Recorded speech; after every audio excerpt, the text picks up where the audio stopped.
非你莫属特别企划指点迷津。偶然的就报了一个表演专业，我感觉这个圈子很乱的，我只希望他好好的学习。我妈就不喜欢我做她掌控范围之外的事儿，那不可以的，不可以，因为她是我的女儿，特别压抑，很内耗。她拎着包就离家出走了。你用爱在裹挟你的女儿，阿姨需要去学习。说实话，我做的不够好，对我们的父母的苛责是太过分了。在自己可以负责的坑里爬起来，他才会长大。很多时候，换位思考可能是一个好办法。爱他的表达是有语言的，一起给孩子们指点迷津。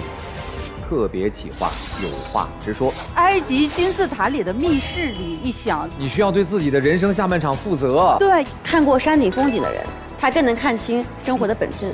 变化的心理，变化的状态，去迎接随时来的变化。这是他内心的一种笃定和淡定。我在，店就在；店不在的话，你肯定要在。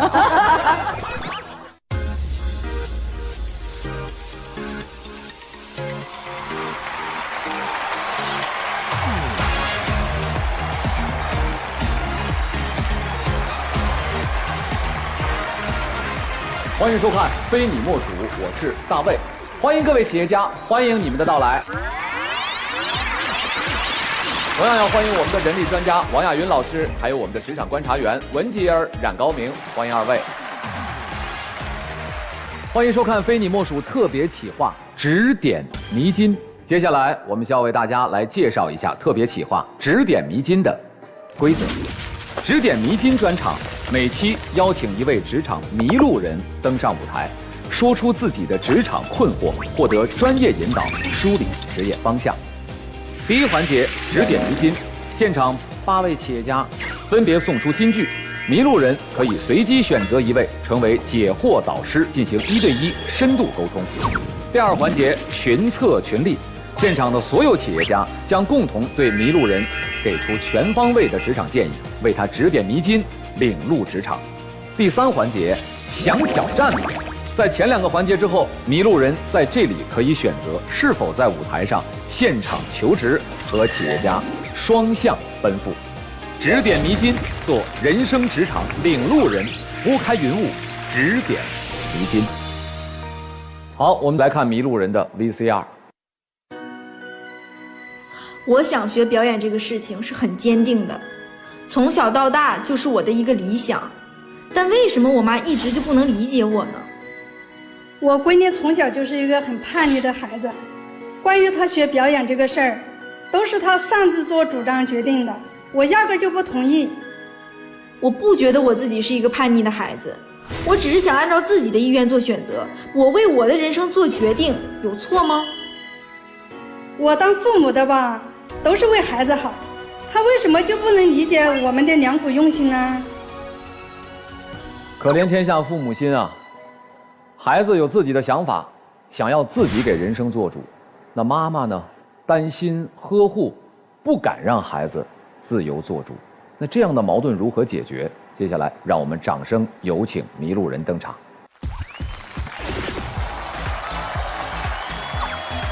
赵娜，23岁，河北传媒学院表演艺术专业，本科学历。今天你们这是买一赠一，母女共同来指点迷津哈。嗯，是的。我想问问谁是主迷路人？我。阿姨，您怎么称呼？我姓丁，他喜欢学表演啊，我就是坚决不同意。反对可以，要不您下去反对？我们这是给迷路人指点迷津。那不可以。啊？那不可以的。不可以。因为她是我的女儿。我妈就是她总想为我的人生她掺和一脚，把握我的人生。你今天是迷路人，对不对？对。想让大家给你一些建议。你妈可能担心，如果大家支持你去追逐演艺梦，对，所以跟着到台上来。对，她谁要是支持你，你妈妈就反对谁。哦，可以这么理解吧？在读吗？现在？我是今年6月份刚刚毕业。哦，应届生。我希望他去当老师。我还有第2份工作，就是在银行工作。我觉得银行这个工作很体面。他爸爸是希望他学医。你们俩平时就是这样有分歧吗？从我高中开始，我们开始有分歧的。之前我一直都是一个所谓这个听话的女儿，但是我发现那都不是真正的我。就是你有自我的觉醒。我是从高2的时候，就是有艺考机构上我们学校去来宣传，然后到每个班级，然后去挑那么2个他觉得啊有可能去学这个的学生，然后叫过去。有潜力的。对，然后去他们机构去体验一下。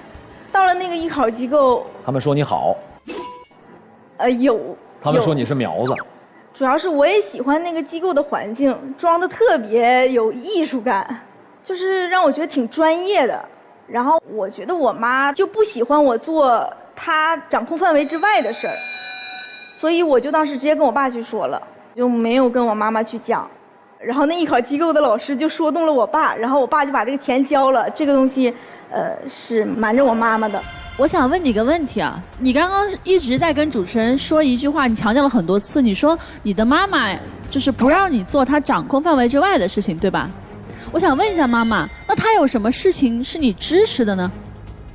还是说只是她当演员这个事情你不支持，但她就认为所有的事情你都不支持？也不是所有事情我都不支持，我只希望她好好的学习艺术这一行，因为我不太了解。我的亲戚、我的朋友的孩子没有一个说的学艺术的，我感觉这个圈子很乱的。我希望我的女儿不要在一个很乱的圈子里面。就我觉得我妈对我的控制方面吧，不光是这个学艺术，她就是特别在意我。我走在路上啊，我们2个去逛街，她梆拍我后背一下，把背给我挺直喽。有的时候我跟人说话可能往上看了，往下看了，或者是说我措辞不太好，有的时候当别人的面就会批评我。他说错了吗？你觉得他提的意见对你的人生是有帮助的吗？我觉得礼仪方面这个东西没问题，但是我在家里的时候，我不敢犯错。文杰问你，妈妈刚才说那2件事，你提的那2个，她说错了吗？你告诉我们错还是没错？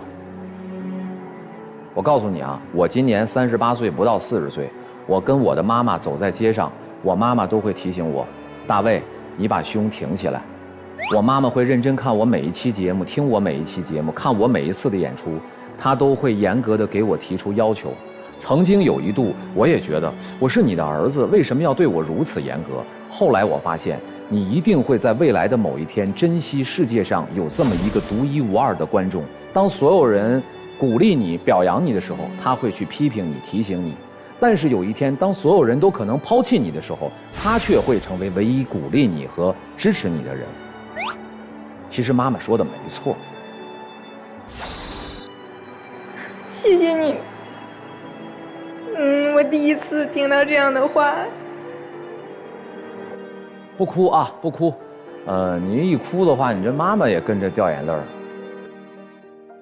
宝贝儿，你现在所有的烦恼都是被爱的烦恼，所以其实你是个很幸福的人。对，其实妈妈抓大放小就好了。真的就是这样子。我们来聊聊你的大事儿吧，好吧？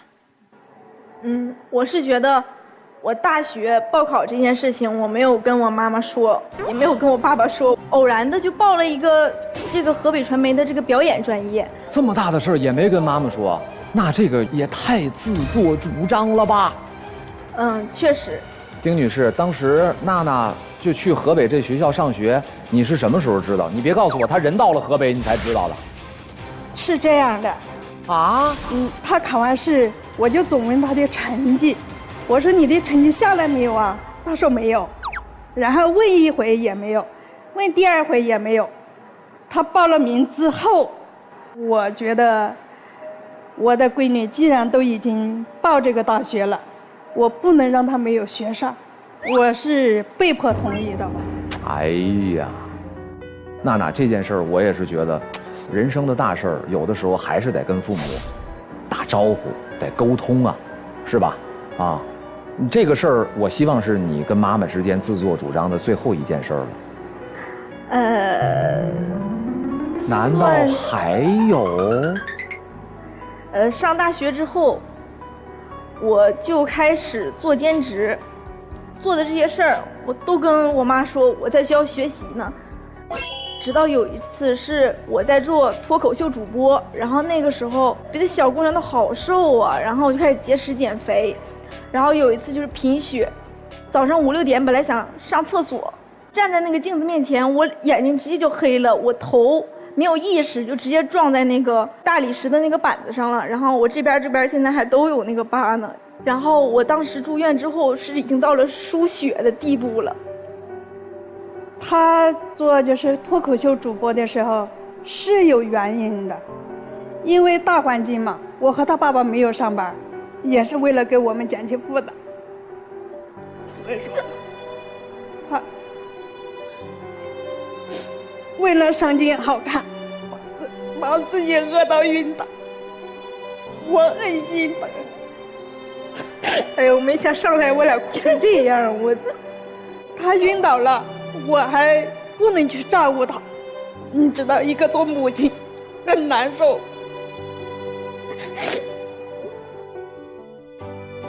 其实，我觉得大学做这么多兼职，我会有一点后悔。我觉得赚的这些钱，还不如在学校好好的去学习，提升一下自己。然后这也是我考研的一个原因。我觉得我在大学还有好多没有完成的学业，就浪费在这些兼职上了。但是我俩现在又出现了一个新的矛盾，就是我考研，我要学习表演专业，我妈又来阻挠我，这是我俩现在的主要原因。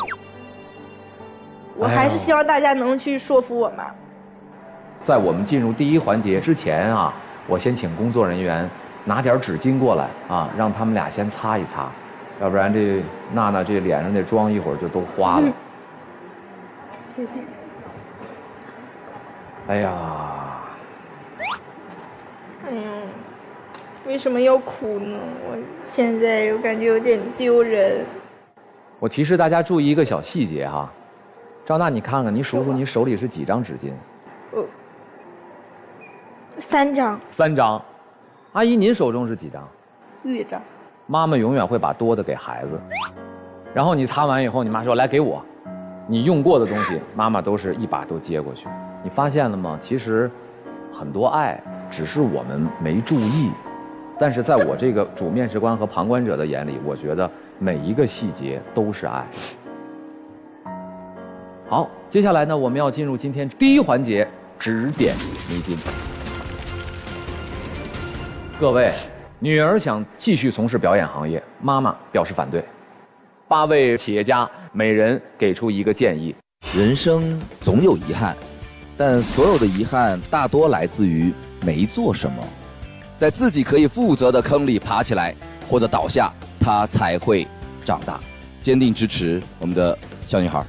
如果妈妈给你选的让你一眼望得到头的生活，你不想要，那么你自己选的一眼望不到头的风险，你要自己担。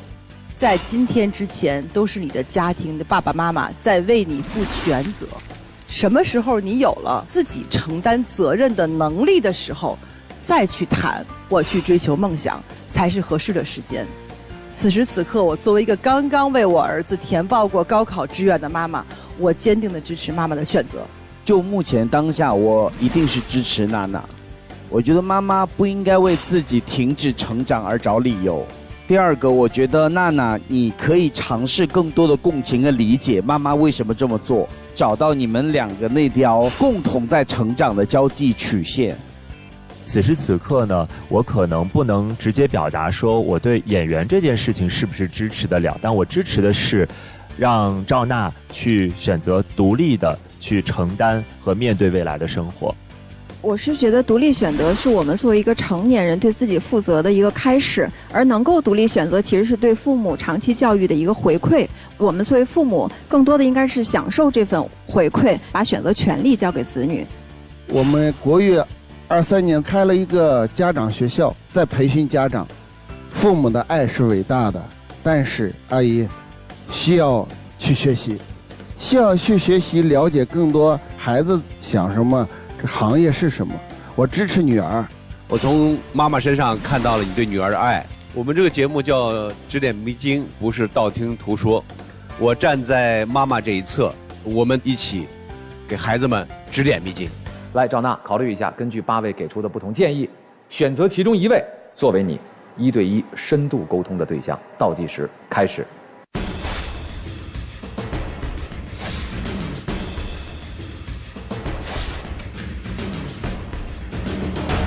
时间到，赵娜，你的选择是哪一位？我选择马瑞老师。好，那接下来我们就有请马瑞和赵娜以及丁女士做1对1的沟通。第一件事情，我其实想问一下，妈妈，你有没有了解过娜娜她想学习表演的底层逻辑是什么？就是喜欢自由那种感觉吧。她为什么喜欢自由？怎么说呢？因为在我的身边，我会束缚她，然后她喜欢做的事儿，我不喜欢；我喜欢她做的，她不做。所以这种行为已经坚持多久了？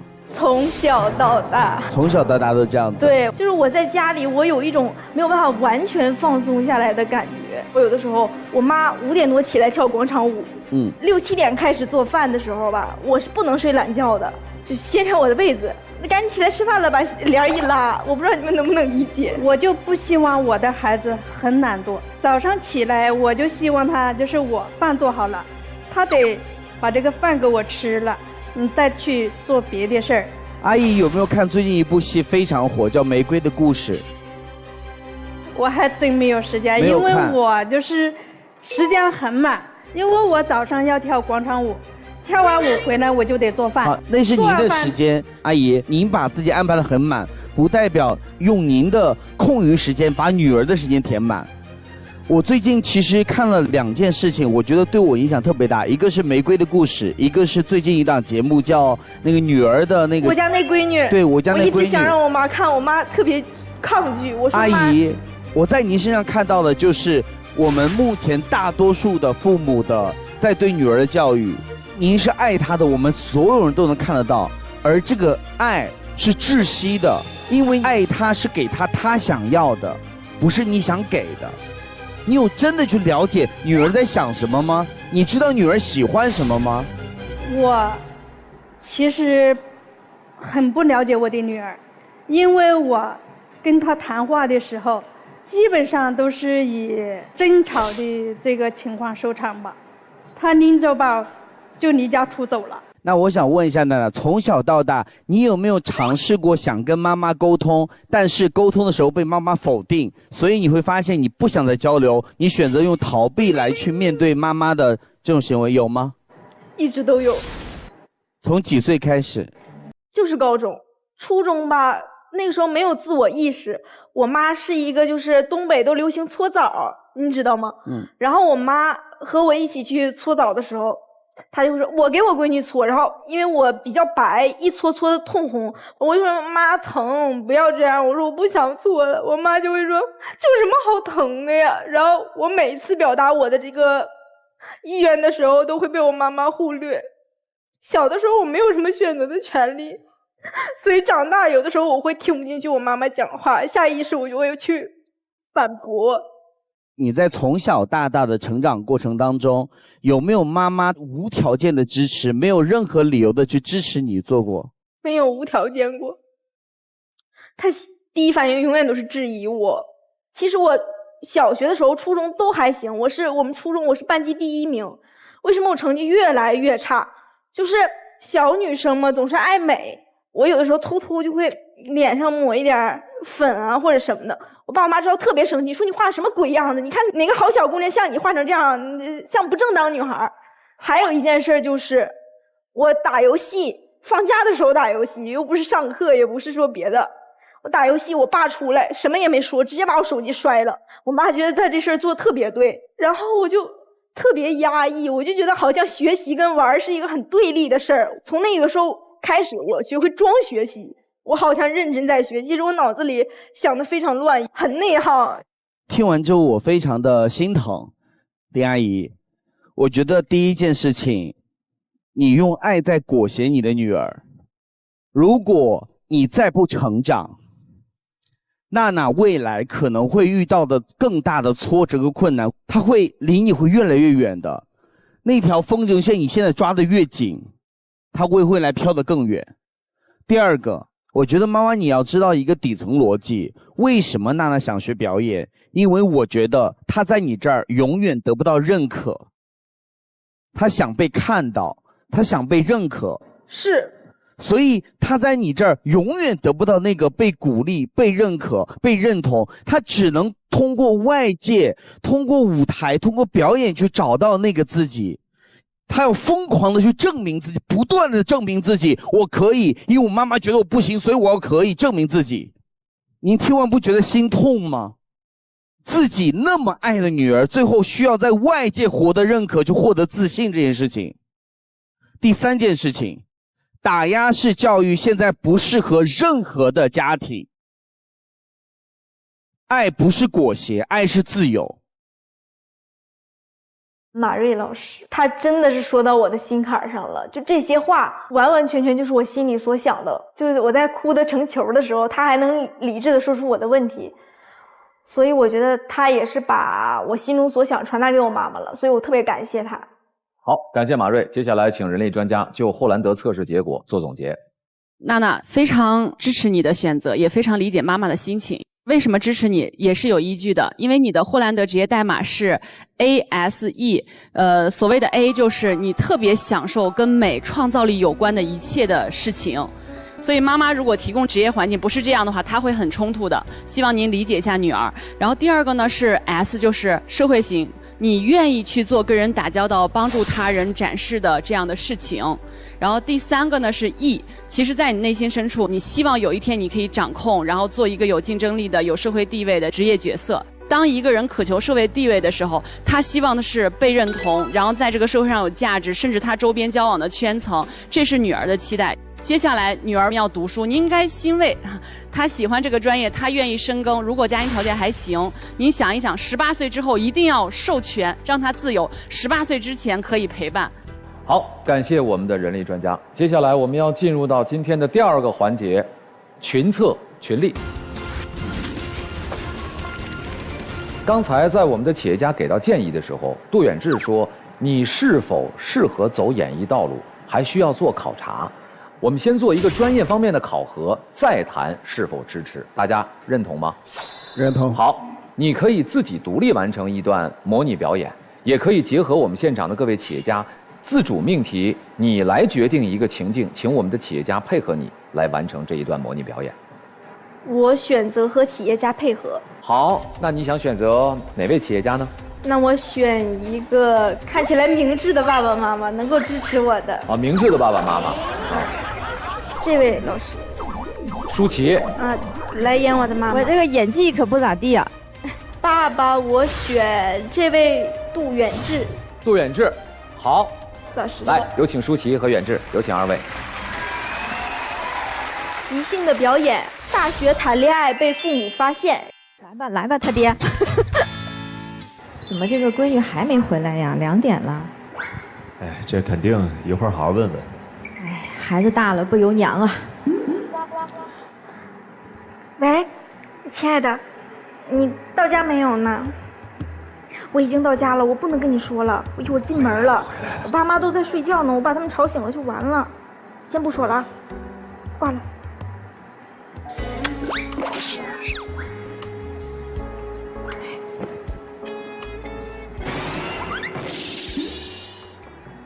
爸妈，这么晚了还没睡觉呢？几点了？2点了。干嘛去了呢？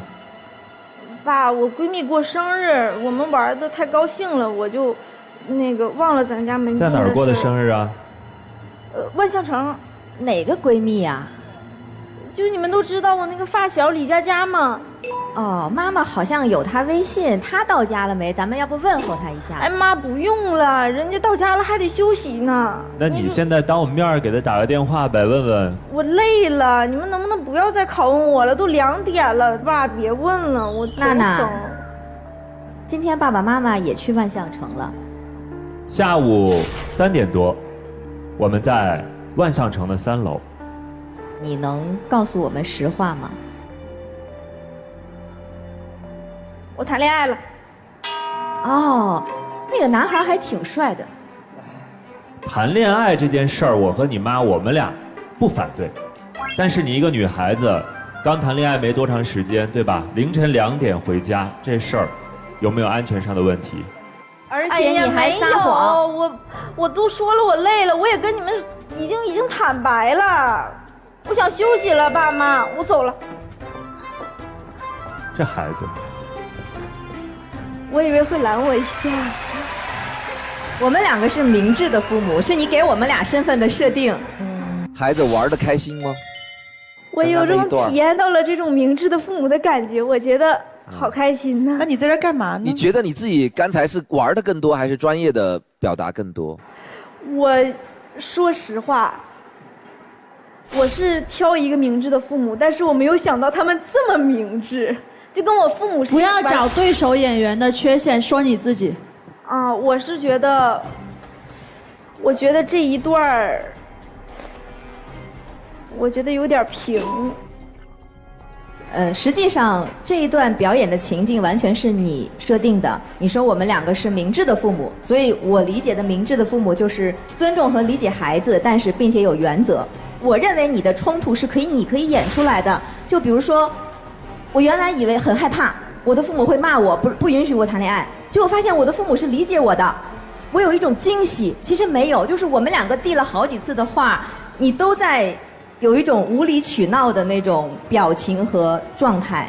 我们全都是即兴反应。从台词的反应上来说，我们特别希望你作为一个学表演的同学，而且是你设定的情境，你能推着这个剧情往前走。但其实是我俩很痛苦的是，我们带着这样的设定在推着你往前走，但是推不动，所以会出现刚才比较平的情境。第3就是你学过表演，你应该知道，其实调度应该由你来掌握。当我们的态度发生变化的时候，谈恋爱可以，但是要考虑自己安全的问题。你其实也没有一个转变，你身体上的变化，从入门偷偷的进来之后，其实就没再有肢体上的和舞台调度上面的任何变化。那这怎么体现你是学表演专业的呢？所以我其实觉得你刚才在前面陈述的时候说自己大学期间可能没好好学专业，我现在比较认同这一点，不能说这是一段专业的表演。敢于暴露问题，你才会发现问题，发现问题才能解决问题。其实我4年中也是经过系统的学习，但是我在台上的时候是有点沉浸在我们2个的矛盾中了，所以我没有抽离出来，没有发挥出自己的水平，所以我觉得特别遗憾。你今天设定的这个表演命题非常好，但是美中不足的是你在演你自己，而你今天的迷惑和矛盾恰恰是你和妈妈之间身份关系上的一种冲突和对立，所以你要不要接下来挑战一下，你和我们的女企业家身份角色兑换一下，你来演你的妈妈，她演你的女儿，还是刚才的情境，你要接受这个挑战吗？我接受。好，那接下来还把舞台交给你3位，加油。2点怎么还没回来？我就说当时让你给他打电话，你为什么不打呢？这在外面多危险呢！你真是不知道。咱都遇见了，这打太尴尬了，这不是？你当时就应该给他叫回家来。先别生气，咱再等会儿啊，再等会儿。你打不打？你不打这个电话我打行不行？再过5分钟啊，再过5分钟，再不回来我再打这个电话啊。哎呀，爸妈，去哪儿了？还没睡啊？行，先把鞋换了，先进来。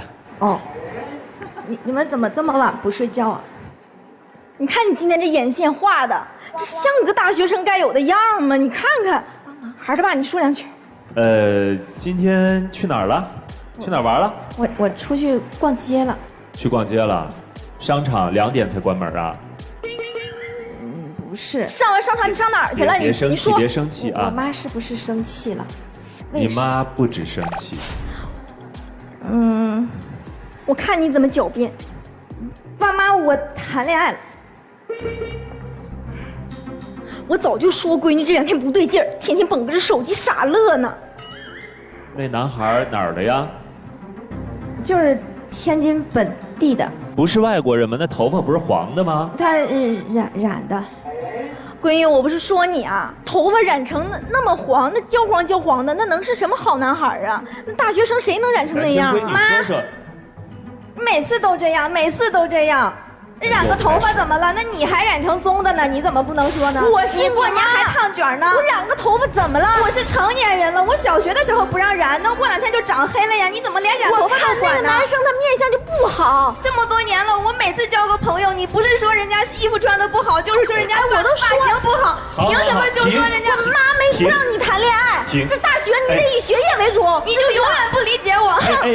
闺女。这反了天了，这家谁做主啊还？行了哈。孩子们，你管管，你看这闺女成什么样子，谈个恋爱谈的。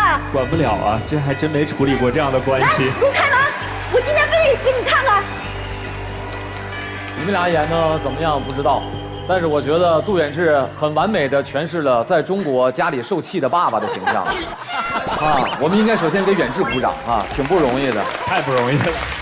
就是我一直处在一个比较尴尬两难的境地。那我从我的感受反推的话，其实在证明这个情境越来越真实了。这一遍演的时候有进步。好，我们再次把掌声送给杜远志、王舒淇，辛苦2位了哈。我第一次看我女儿表演，我觉得她演妈妈的时候很好，跟我很贴实际吧，应该说是。我的女儿演我真的很像。我也是这样的人，我今天看到我的女儿这样演我，其实我心里很难过。说实话，我做的不够好，很失败。哎，别这么说，阿姨，如果没有你在家里面这么一顿操作的话，她刚才演你演不了那么好，就是你也不要这样想。你刚才所有的表现，所有的真实感，就是真的是比你第一段要好太多了。这一定是来自于平时你的真听、真看、真感受。所以阿姨，您刚才提到一个您接受不了，您指的这个接受不了是接受不了他这么演您呢，还是当你看到您的影子的时候，您接受不了自己的样子？其实也许我也接受不了，我有这样一个妈妈。您跟他姥姥母女相处的过程当中，您的母亲所做的决定都对吗？也不都一定对。所以你看，他姥姥不一定都说的对，你可想而知，你说的闺女有一些不同的想法，啊，能理解。可是，妈妈，我想问问您，您的学历是什么？小学还没毕业。明白。那我想问问，在您小的时候，爸爸妈妈是怎么对待您的？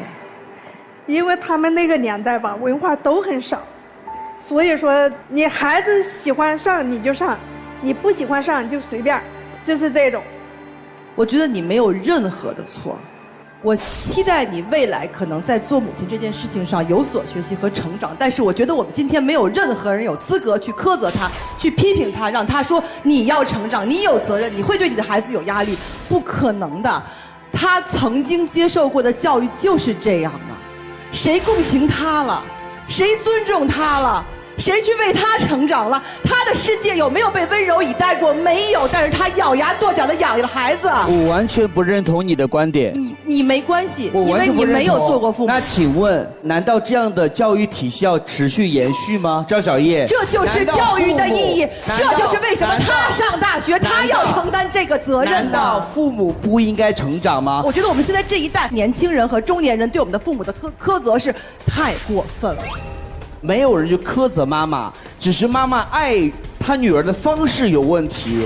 为什么妈妈不可以成长这件事情？我没有说妈妈不可以成长，但是我们不可以说成长责任就在你，因为她的人生没有被温柔以待，她走的一定是比她女儿艰苦10000倍的路，所以今天改变的责任就在你身上，娜娜。那我想问一个问题，就是爱她就给她他想要的方式，不是你想给的，这件事儿是 OK 的吗？不是，爱他就给他自由，给他认同，给他尊重，这是要有对一个人的文化水平。教育背景、成长经历的要求的。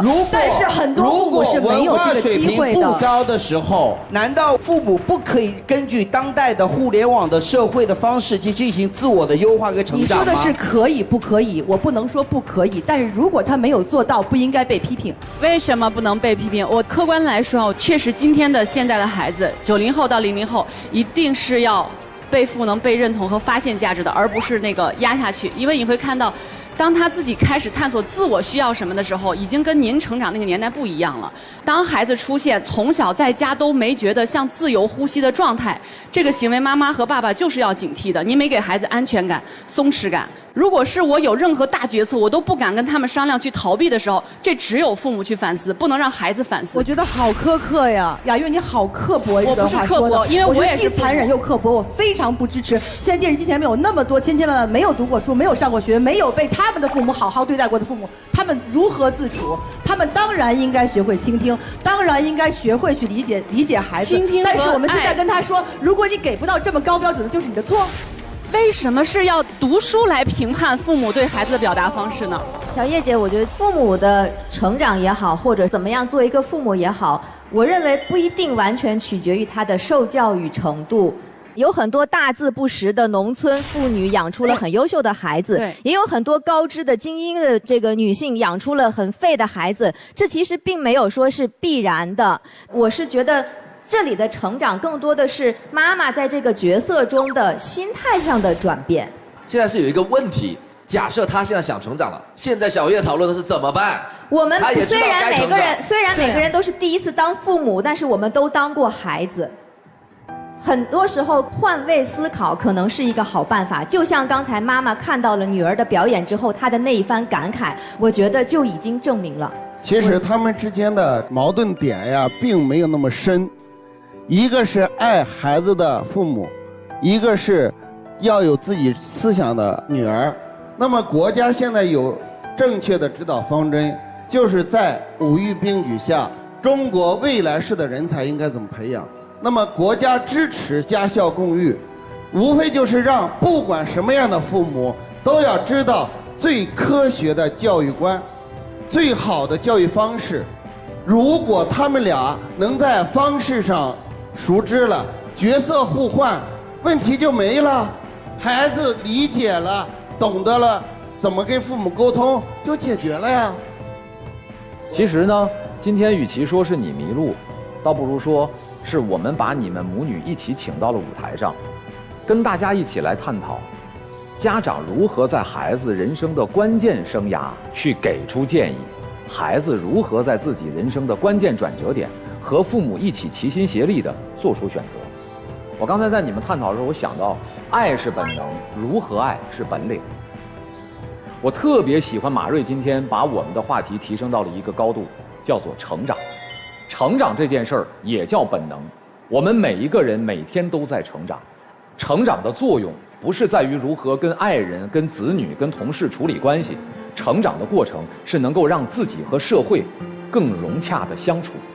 我希望我们所有人都和自己的父母学会如何去爱对方，增强这方面的本领。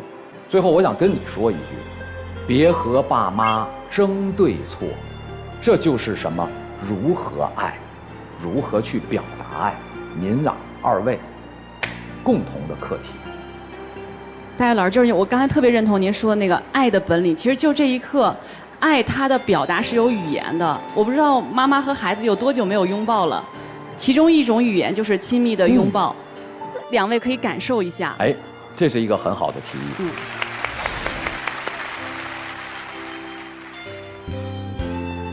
就小时候那样的抱，然后对孩子说几句妈妈想对孩子说的欣赏和爱。抱不动，宝贝长大了。妈妈多幽默呀，说妈妈抱不动你了。妈妈你辛苦了。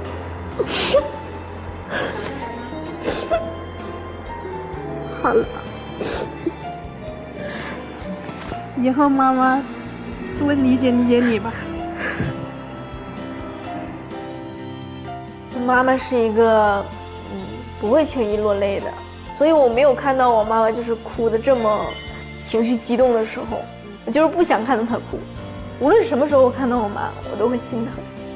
其实我比较能够理解女孩的这种心境，因为可能跟父母的交流，其实我们这一代人都会觉得父母好像永远做得不够好，还是怎么样。你用爱我的方式，但是我感到的是被伤害、被不尊重、被不理解。很多时候我们出现这样的沟通问题，是因为我们把对方当作我们要解决的对象。而如果有一天我能跟我的母亲站在一边，把我们要沟通的问题放到对面，是我们两个人携手去解决那个专业如何去选择的问题，你就会发现哦，原来我的观点在于不理解我妈，是因为我不了解她所谓的金融背后给我带来的优势和稳定，而我妈不理解我的表演，是因为她没有发现我对表演的热爱和坚信感。所以当你们两个人站在同一面，把问题推到对面，而不是把彼此推到对面的时候，你会发现这个沟通会变得容易一些。我觉得这个是一个小方法给到大家。特别感谢我来到这个舞台上，就是有的时候我和我妈确实好像都是在争对错，我们都是一个谁也说不通谁的状态下。但是我觉得今天我接收到了很多不一样的思想，让我也看到了我自己的问题。对于赵娜来说呢，喜欢爱好影视有很多种岗位，比如国语有戏剧社，有艺术团，那么完全可以选择话剧，完全可以选择舞台剧，也是从事一种影视工作。这个时候可能父母就会支持，就形成了一种平衡。等历练的一定程度，父母和自己都有了更明确的认知以后，再去尝试其他的也没有关系。再次把掌声送给他们母女吧。感谢你们今天来到我们的节目，更要感谢你们对我们的信任哈。好，第二环节群策群力就到这里，接下来共同进入到你们母女二人今天的第3环节，想挑战吗？啊，赵娜，你可以带着收获离开舞台。今天你收获满满，阿姨也是收获满满。同样，你也可以选择留下来挑战一个求职的机会。倒计时开始。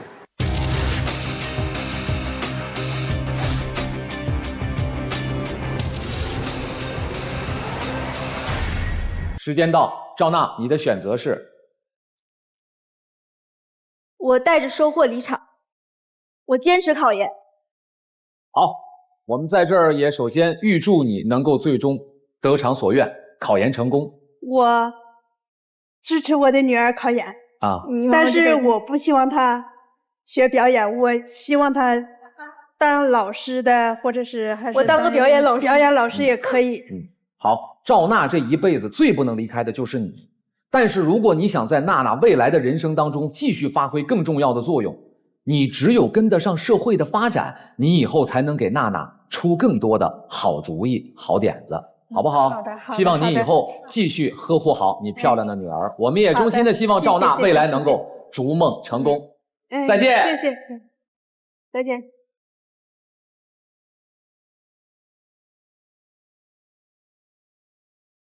最初的目的，我可能是想说服我妈，让我妈顺从我的意见。但是我现在观念有改变，我也会站在我妈的角度上去想问题了。我也会尊重她的选择，尊重她给的一些意见。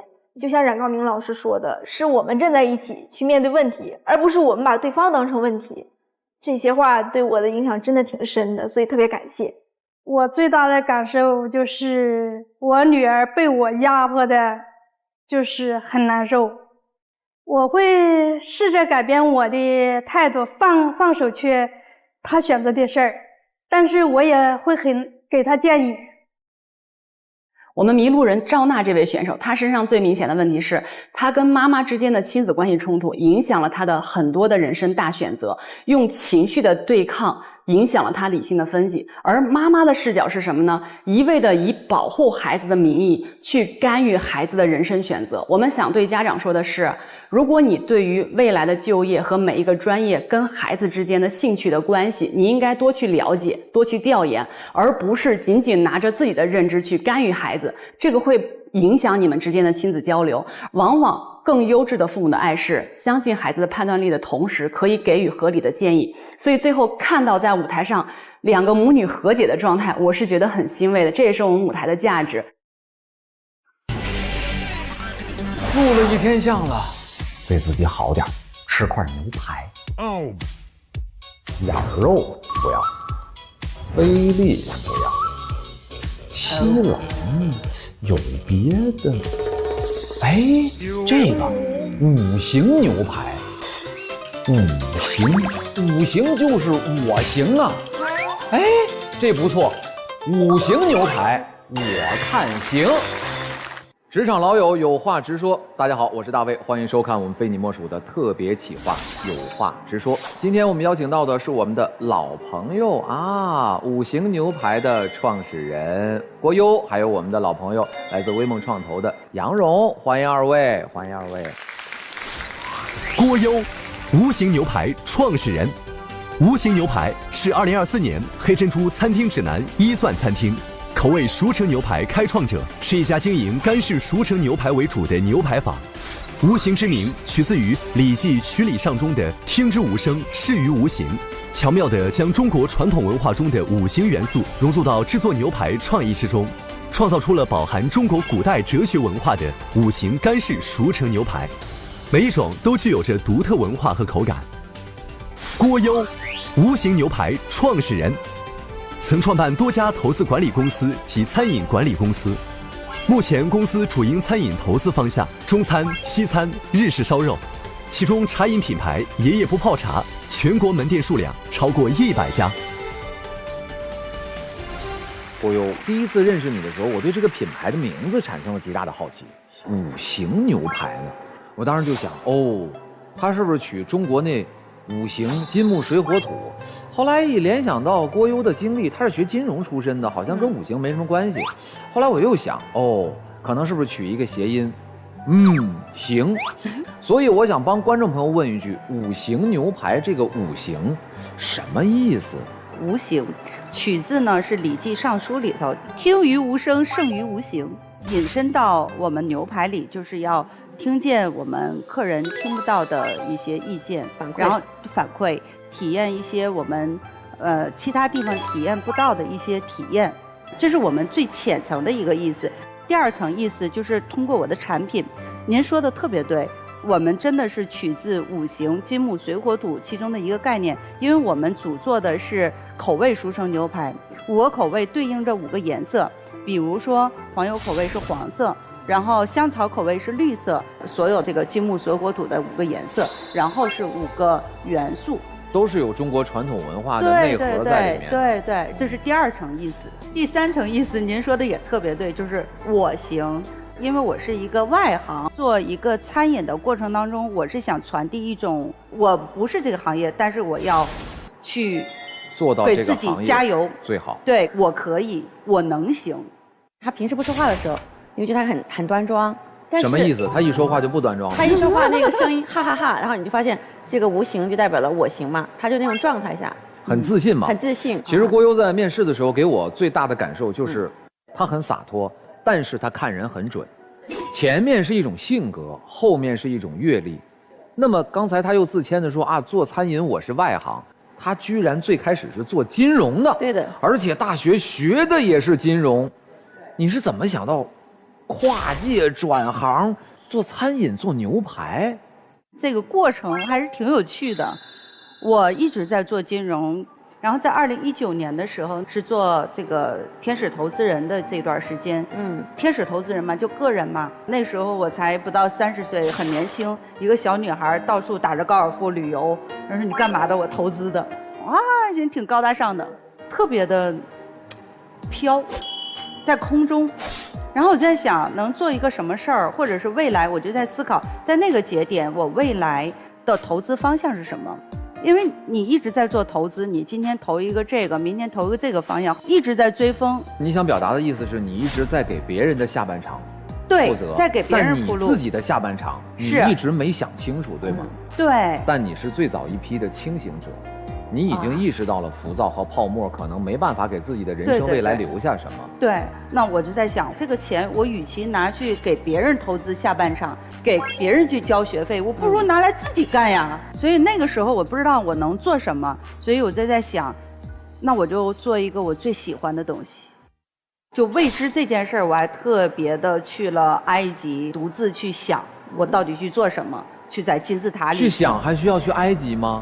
在埃及金字塔里的密室里一想，这个仪式感就出来了。你是觉得在那里头你能接受到宇宙的能量，能让你想得更清楚吗？哎，对呀，因为你未来是需要在很多有困难或者有挫折的时候，需要有一个点支撑的。你需要对自己的人生下半场负责。对，有个信念一直引领你，并且支撑着你。我当时在那里突然有个灵感，说我做什么，又有个声音说你做什么都行。又迷茫了，说我做什么都行。但是我因为一直都爱吃，我这么多年走过这么多个国家，我每到一个地方都是以吃为主。就从你最喜欢、最懂的一个东西，你懂味道，你懂吃，就可以了。那你是中国人，你为什么不选择中餐，而是选择了牛排这样一个西餐的品类？第二个爱好就是我一直特别爱健身，我只是希望我有一个地儿能让我健完身吃饭，补充丰富的蛋白质。对，且不用花钱。真的也应了一句话，有钱嘛可以任性一点啊。但是他这个理念特别好，因为真正爱健身的朋友都知道，牛肉是必不可少的，所以你选择了牛排。对，你作为一个外行进入到牛排，你怎么进去呢？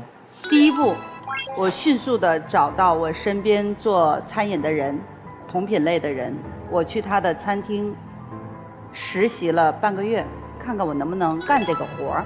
感受这个给人上菜是吧？对呀，对呀。什么心情？采访一下。挺开心的，很愉悦。因为别人给我正向反馈，我端给人盘子，人说谢谢，我就觉得哎呦好开心啊。你没有落差感吗？没有啊，这有什么？因为你的身份，你知道你不是一个真的服务员呀。因为你只认识悠悠才1天，你还不知道他平时生活中的样子。你看现在，好像穿的也很华丽，对不对？很职场范儿。他平时不化妆，然后他平时穿的都是休闲装。也就是说，他的这种行为举止，在你杨蓉看来就是过优。对，我觉得他是看过山顶风景的人，他更能看清生活的本质。对对对，我开得了飞机，我也开得了拖拉机，无论是在天上还是地下。对啊，无所谓啊。OK， 我能干了。好了，那我回来选址。第二个就是装修设计、码人儿、开业、搞团队啊，没了。这个就相对简单了，就像开一家公司一样。我就这么认为的，我认为这个就像开一个小卖店一样。也许对于郭优你来讲，你可以承担失败的风险和代价，对。但是可能对于有些人来讲，他无法承担。但反过来讲，如果我们真正觉得要做这件事情，我们愿意为他去担责的话，其实过多的细枝末节的动作和准备，反倒会消磨掉你的热情。对。如果让你从投资人和现在餐饮从业者的角度，给那些想创业的朋友一点建议的话，3条建议。第一条也是至关重要一条，你一定要找你最懂最爱的事儿。如果你光擅长不热爱，对不起，你在遇到挫折和困难的时候，你无法坚持。你没有那团火，你没有那个火，一浇就灭了。对，你要有热爱，这是第一个。第二个就是你要用变化的心理、变化的状态去迎接随时来的变化。我开业是2020年哦，那是多大的变化？很多开的比你早的都倒下了。我当时人还在美国。我还不在国内，店开了。第一个信念就是，不管什么事儿发生，我这个店一定要开下去。我在，店就在。当然了，我也要劝你一句啊，如果店不在的话，你肯定要在啊。对，然后第二个信念，那我得让我的团队活，因为那时候团队的人都在北京。第二个动作，我就是朋友圈卖牛排，就是不是烹饪好的、切好的牛排，我每天在美国卖到凌晨3点。员工只能切，只能零准干执行，只能给我拍照切，然后再去配送，所以我就这样大概干了3、4个月吧。虽然不挣什么钱，但是它有现金流，就可以让员工有工资发，让我这个店能够生存下去。我觉得这是他内心的一种笃定和淡定，也恰恰让他在那个特殊时期能够走过来，坚持过来。对，真的挺不容易的。哇得给你这种感受到了浓浓的真诚。得给你这种能扛事儿的企业家鼓掌。一路走来，走到今天，最终5星牛排成为了黑珍珠餐厅。你怎么做到的？关键是你又是个外行。他在餐饮界绝对算是一匹黑马，因为这么短时间内能够拿到黑珍珠餐厅的特别少。其实这是要感谢我曾经过往的经历，在这件事儿上，不得不说，就是在外行领导我餐饮这个行业来讲，我是一个将委，一直在做这种看各种项目，然后又投这个各种项目，你是清楚的知道商业模型、定位、盈利、包装、品牌、风险如何抵抗风险？对，而且你也知道，大多数干餐饮的老板们，要不然就是厨师出身，要不然就是前厅出身。其实他在某一个局限，对，某一个过程当中或节点当中，他的视野是有局限性的嘛。那我要感谢我曾经的这一些经历，从一上来做5星牛排坊的时候，我就是有品牌的想法，高维打低维，对，就是只能说你看的太多，很全面，把这件事儿当成一个你要做的一个很好的事儿，不是单纯的一个小餐馆儿。所以你从定位上来讲，从品牌视觉呀、装修啊、呈现啊、出品啊、服务啊等等等等，你都是有一定的标准。OK， 你这个标准符合人家的评价体系，你就可以成啊。在郭优的眼中，牛排坊不是一个生意，而是一个项目。对，所以他说降维打击就在这里。我们都在看电影，而你是拿着剧本在看电影的人，你甚至可以预判到哪一个地方会用什么样的灯光音效来表达剧情的走向。他也能看到，其实这几年新消费赛道包括餐饮的估值，它其实都挺高的。是的，这个赛道其实是有挺大商业机会的。这也就是说，我下半场为什么干餐饮？我是想先干餐饮这件事儿的时候，你只要进到这个行业或者进到这个赛道，你清楚的知道这个赛道的坑啊，盈利点啊，或者是人脉呀、信息呀，你都有了之后，你再去做这个赛道的投资，你就会比别人更容易了。对，而且以前的像某一些，如果是厨师出身的，或者是以前做餐饮经营者。来开一个餐厅，他们的思路肯定是说，我把这个餐厅怎么先开下来，怎么先活下来。但是呢，因为他以前就是投资的嘛，他看的首先是说，哎，我做这件事情本身，首先我怎么投入，我能够更好打赢这场战。我首先我在做第一个店规划的时候，我就会思考，我怎么能够通过这个店的模型，我能开3家到5家，甚至更多。他已经把这个规划提前放在第1家店里面，但是很多创业者不会在这个时候就去想说，我接下来到底该如何去做规划。今天我们从郭优的经历来讲，第一，他有足够的韧性，对，他有客户思维，他有很细腻的想法，有团队的凝聚能力，而且有非常强大的抗压力。如果在我们今天访谈的最后，从女性的角度出发，给所有电视机前也想创业的女性创业者、潜在创业者一些建议，你会怎么去分享？首先，我觉得一个女性或者是妻子或者是妈妈，或者是一个刚毕业的学生，在你当下想创业这个时候，你一定要结合自己的现实情况，这是非常重要的。认清现实，认清现实。你手上握着什么牌，能不能打出创业这个点？你如果是哺乳期还没有过，或者是你没有本钱输不起，或者是又想考研又想干嘛，你还没有任何的社会资源，你要去创业，这个真的需要是硬刚硬的，那真的不要去创业，一定要在当下你捂住自己的钱袋子是最好的一个选择。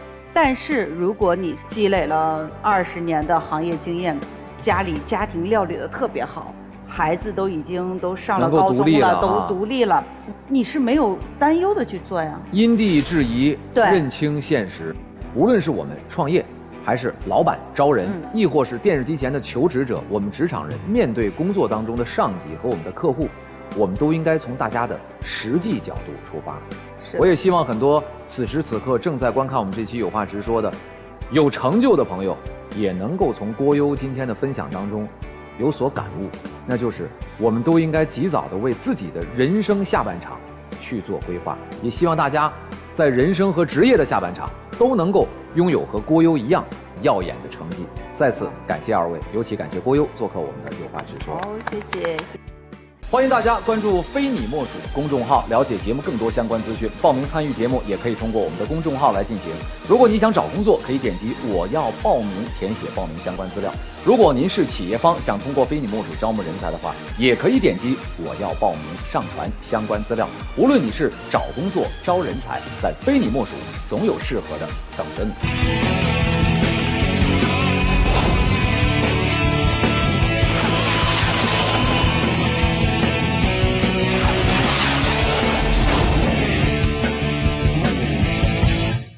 下面我们一起来看求职者的面试关键词：从一而终，没了，就一个，连关键字都只有一个。我想说 I like， 这说明什么？这个人忠诚度高，没跳过槽。我觉得就是他做人，不管是对爱情还是事业，我觉得他应该都是一个比较忠诚的人。好，就职场上真的从一而终就比跳槽的要怎么好吗？我觉得这个职场上从一而终不等于说没有跳槽，有可能他是在这一个细分的行业或者这一个岗位上，对。对，我想说从一而终呢，这对他来讲可能是个信念，或者对他是一种束缚。你如果真的从一而终是自然而然发生的，而不是说为了从一而终而从一而终。好，来吧，让我们掌声有请求职者登场。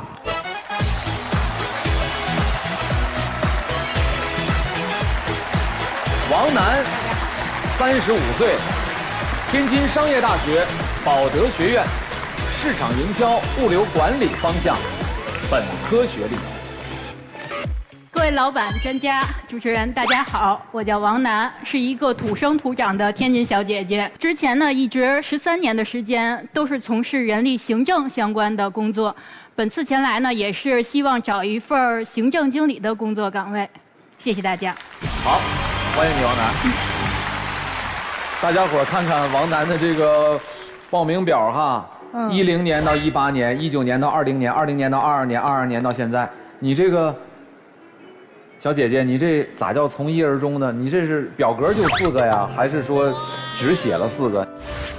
因为从一而终，主要是我一直做的是人力行政相关的岗位。比如说在第一家公司的时候，我在其中呢也是起到了很大的决定性作用，为公司节省了近10万块钱的成本。省在哪儿了？当时需要找房子、场地，地开始呢那个只有180平，但是我们人员规模已经扩大了。当时因为便宜，直接签了3年的合同。可是如果1年的时候退租，就需要赔付人家将近10万块钱的违约金。我当时想了一个办法，就是我们不退租的情况下，怎么样才可以把这些人放进去？那我就需要做一个空间的管理。我把所有的办公家具，就是桌子，全部从1.2米换成了80厘米的这样的，可以多加了1/3的人员进去。然后之后呢，如果还不够的时候，既然我们基本上都是销售型岗位，那我们就可以分出来2组，我们进行流动工位。这样的话，我们从原来只能容纳50个人的这么规模，然后最后最多的时候我们100人也可以坐进去了。挺好的。他给我一个很深刻的印象，就是他气场很充实，有很多行政吧，因为在公司里他要服务很多部门，他会有点畏畏缩缩的。他其实对自己讲的东西，他很坚定，不卑不亢。对，这一点其实在行政人员里是非常重要的一个品质。而且他特别好的点是，很多行政都是按部就班的，他特别愿意去想办法解决问题，这是很多行政岗当中比较难得的。另外一点就是我想跟他说一下，他换的这4份工作啊，其实我觉得是可以理解的。为什么？因为我们都知道，像我们在场的所有的这个企业家的公司，行政总监的这个位置其实是很难换的，因为他如果想往上走，他必须通过换这个公司，他才有机会晋升。所以他的每一步的这个换岗，他其实都有在往前走一步，所以他反倒没有体现出他自己的流动性。你是天津的求职者，在这个时候，我就应该大大方方的把你往坑里推了。我还以为你让他来段相声呢。把你往坑里推了，咱们要不给他来个模拟场景，考考他，好呀，行吗？公司搬家，分配办公室，有2组，他们都不同意这个办公地点，你让谁来，谁都不乐意。然后呢，给你找2到3个你们公司的组长，来台上，然后你怎么来化解这个难题？好的。我想了解一下，是您这边是因为什么原因对这块不满意呢？这地儿不通风，没个窗户，你知道这个空气流通对健康很重要的。我们这组全是孩妈，你这到时候有病了传给孩子怎么办啊？首先我先说一下，我们这个办公室装修完了之后，我们已经经过甲醛的除甲醛的检测，非常满足我们一个用工的需求了。我们是销售团队，这老有外面客户来，坐这儿真不行。你得把门口办公室门口最好的位置给我们，这样的话我们招待客户展示咱公司形象嘛。咱办公室门口那可不是最好的位置，一进门的那是什么？那是门房那个位置，哪能让咱销售管理部？咱那是给公司赚钱最盈利性的部门，咱不能坐在那儿，咱得坐在这个位置上，正好前面有人给您挡着，后面咱这儿有客户来了，我们行政给您领进来，这样不正好？那他们销售坐这儿，我们研发也坐这儿，他们天天客户呀又打电话呀，太吵吵了，我们得有个安静的地方。咱研发跟销售之间应该是有一个隔断的，应该我们之前已经做了这个防噪音的测试，也是完全可以阻挡我们这些隔音。可以了吧？可以了。来，我们先掌声表示感谢，谢谢。我觉得我的感受就是太公事公办了。事实上，首先你把我们仨连一块儿就是错的，就是你要跟我们单兵教练多打点感情牌。你应该心里清楚的知道，这一个办公室就是有好的位置和不好的位置。你也得承认我这个确实做了不好的位置，而且你说为什么？我就是说你给我找出我感情上能够接受的一个方式，你完全公平是做不到的。整体来说还可以，但不是最优解，整个的所有事情都是硬在安排。我说不好，你说硬要好。第二个问题，在我们的行政体系里面有个很重要的指标是员工满意度。对于我来说的话，我会先去跟他员工去沟通，员工满意以后，主导其实意见都好说。对，其实还是有可圈可点的地方，我觉得整体上啊，包括我们每一个人给他提的难题，他在想一些尽量的解决的办法，包括无论是从心理上说，哎，门口那个位置是门房，并不是最好的位置，或者说我讲到说我跟他们在一起很吵，你说我们有隔断有测试，包括群姐讲的说这个怕污染都是孩妈，然后你讲了除甲醛，其实我觉得他在这个应对上他是有一些办法和思考的。好，我觉得他执行有一点点问题，就是当你跟他们输出的时候，很重要一点就是这是领导们定好的，你们看你们还有什么需求，我可以向上反映，但这既不是我定的，也不是你们能定的，他没有传递这个信息。很好，来，刚才徐磊提到了他的气场比较充盈，不卑不亢，你点评一下。我觉得这场他有点紧张，这其实刚才群姐说的特别对，像这种事情的处理是一定不能把多方全弄在一起，每一个人争自己的。如果单从这一轮来说，我觉得他的发挥确实一般，但是你要换一个人以这样的场景来，估计也解决不了。还有一点哈，我觉得什么呢？这3个人在真实场景当中，一定是你朝夕相处的同事，对，他没有这种情感的连接，所以他就不敢有情感的输出。但是呢，我也要替我们王楠说一句，你们有没有想过，其实我们也最害怕的是，他为了去完成这件事儿，他不惜代价，放弃原则是吧？我倒觉得他没有说为了解决这个问题往下走，他可能是有点紧张，表现的不是那么的理想，但至少你守住了你的一个底线。除了你刚才分享的给公司省的钱之外，你在后面的这几段工作经历当中，还有哪些事儿作为行政经理，你是愿意和我们分享的？去年的时候我们做了一次年会，因为公司是大概140人左右的规模，所以需要提前3、4个月去定场地。这个时候呢，临近还有不到半个月的时候，酒店那边给我打电话告诉我，不好意思，接不了了。坏了。这个时候马上就要开了，而且还中间赶上一个元旦。这个时候我就利用了元旦3天的假期，把所有的稿自己一点的给。年会的整体的设计图大概涉及到70多张吧。当时把这些所有的改完了之后，然后找了一个村里的流水席。承接的我们这个年会，然后把桌子呀什么的都给搬过去。这就是大控场。是的，这些桌椅板凳还有台都是你们自己弄的？自己弄的，独立解决了第一是供商的联系，第2是整个设计图的修改，第3是整体这个环境的布置。王楠这个小姑娘，我是真的很喜欢。她的性格呢，就是属于那种逻辑性也强，条理性也强。她有各种各样的突发情况，那么她都应对得非常好。我觉得你最大的功劳是重新找了一个可以在这一天被你使用的场地。然后其次呢，就是他那个所谓的修改设计图，应该只是调整里面的一些细节和适应这个新场地所需要的尺寸。但是我得请教您一下，就所有的行政经理都会吗？真的不是，所以这是特别大的加分项，他能自己解决问题，这个特别好。但是你刚才说的就是他最大的功劳自己不会说。像我谁都不会说，我们天津求职还能不会说？你说一段给他听听。刚才他是最坏的，你知道吗？他是最坏的。刚才还问你，你会说相声吗？人家来找行政经理的岗，你让人说相声，他不行吗？就在这个环节说给他听。你来一段什么？既然年会讲到吃，那就报菜名呗。可以。来，哎呦。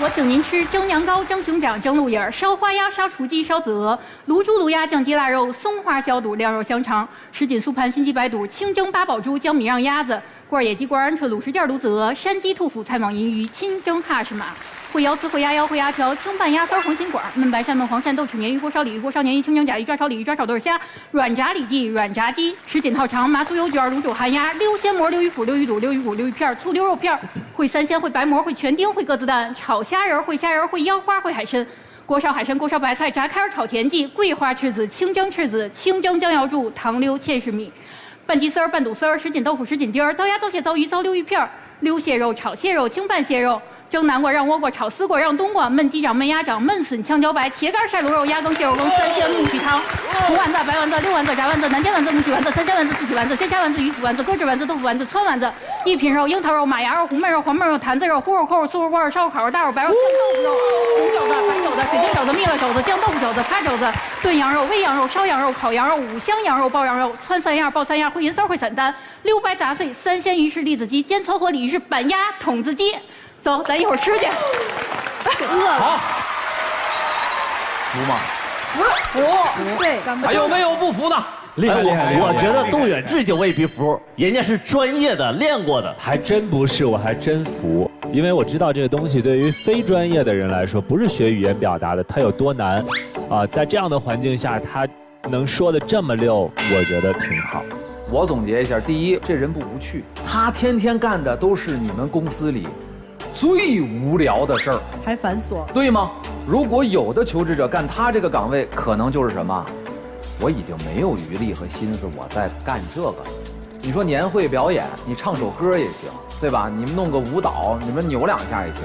他选了一个对于他来说最难、最有挑战性，而且最容易说错的这么一个节目。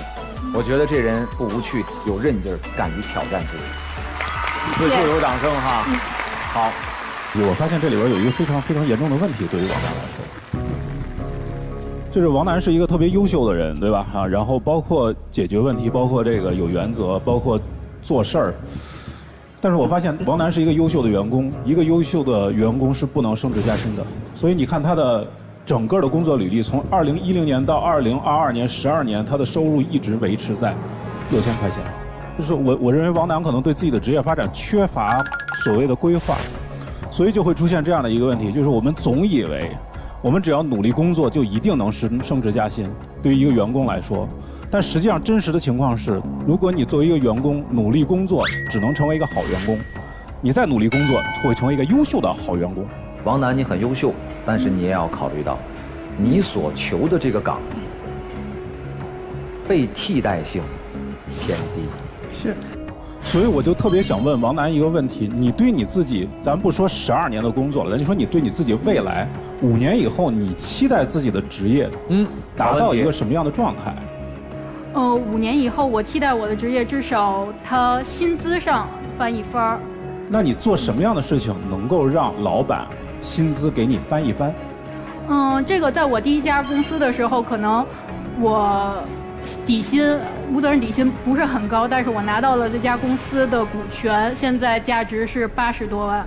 但是在这个里面，我觉得我要有一个事情要跟你去强调一下，就是您能拿到那个期权，是因为那家公司做得好，您作为老员工的配股得到的，但是这个不能成为我接下来再去给你找工作的你的底薪。我给你个方案，你说你现在做的是行政，但是你最后一家公司叫人事行政经理。是的。所以的话，如果你真的是希望在同样规模的公司，你的薪水想去提升，你要把你的工作的重点往人事上多一点。我能不能理解，行政经理是一个单一的人才？没错。而转到人事行政经理，他算是相对复合型的人才。没错。很好，那我来问您，是不是单一型人才都要转向复合型人才呢？不一定。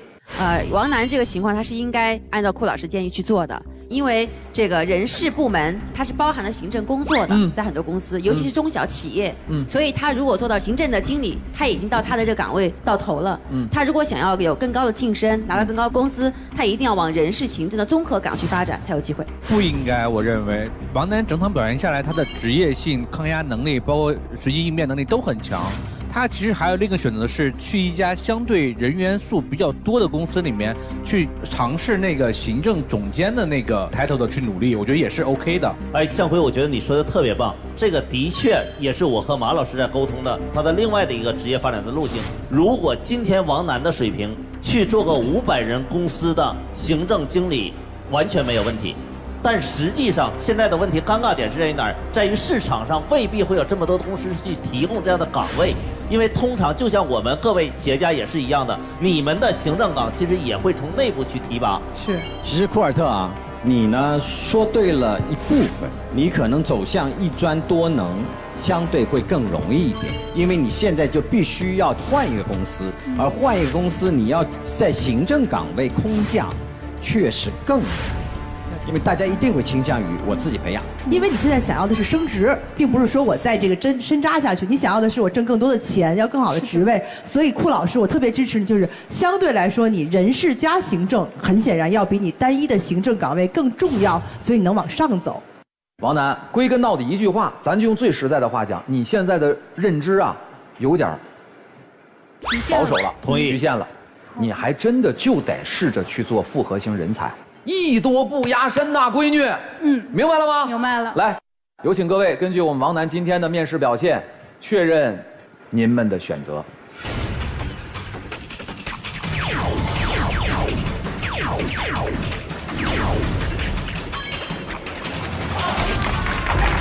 太好了，就剩下这一盏灯，来吧，脆生生一盏灯，进入到谈钱不伤感情。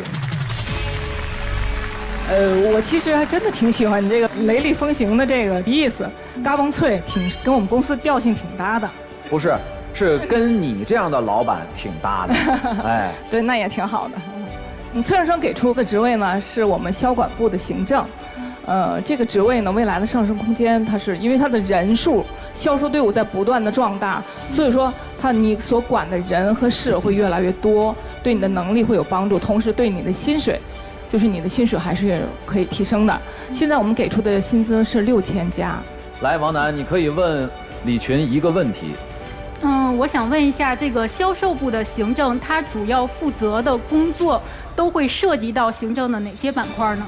其实就是，我所有的销售的他们的管理、日常的管理，还有就和我们总部这边生产各个环节的对接，一些人事上面的。我说一句啊，他们那儿有一小子叫王子年，那小子就是从我们这台上找到的工作去的脆生生，你要是成功去了脆生生，我托你带个话，问问那小子啥时候请我吃饭。来，他让我做饭，快做，快做，快做。对，厉害了，谢谢。看起来不错嘛。好，谢谢。最后吃了吗？那些东西？哎呀，我们王总真是个不肉不欢的手，自己把那所有的红烧肉都吃光了。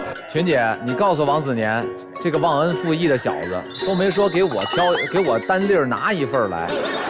回去我说他，可不就得说他呗？要没有我，他能有这么好的工作吗？对啊。言外之意就是，我希望你不要错过这个学习和成长的好机会。接下来考虑一下，选择脆生生或者谢谢再见。计时开始。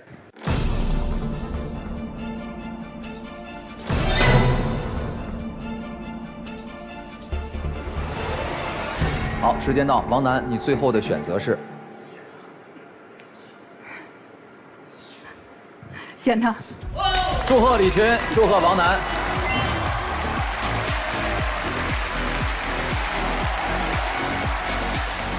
你的新老板是一个非常性格鲜明的人，他喜欢成长型的人。当时的王子年在我们的舞台上应该说表现得不错，但是缺点也很鲜明。但是李群仍然给予了他机会。我们之前的特别企划《老板开饭了》当中，王子年亲手烹制了几道让李群不太满意的菜，吃的李总是一边吃一边挑毛病。但是呢，你通过镜头能够看得到，小伙子在那边成长得很好，过得也很开心。千万别觉得这6000块钱和你1万的期望薪酬比有差距。你要知道，如果你足够优秀，我相信未来1万可能是你的起薪，好吗？好，感谢你来到我们的节目，加油！谢谢。